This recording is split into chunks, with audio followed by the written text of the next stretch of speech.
खरबूजे का मज़ेदार और जादुई शरबत तैयार करने के लिए सबसे पहले हमने एक खरबूजा ले लेना है। इसके बीज निकाल कर इसको हमने इस तरह से स्लाइसिस में कट कर लेना है और स्लाइसिस में कट करने के बाद इनको हमने छोटे छोटे क्यूब्स में कट करना है।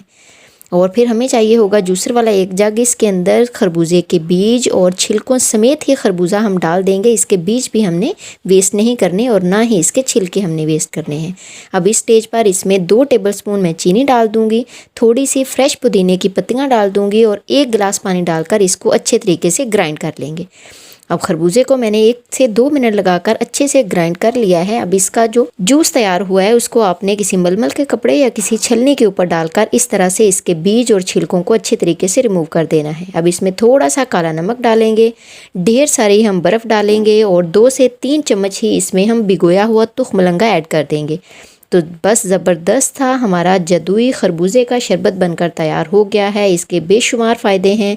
गर्मियों का सीज़न है, मार्केट में अवेलेबल है, तो आप इसे भरपूर फ़ायदा उठाएं। गुर्दों की पथरियों के लिए तो ये परफेक्ट है।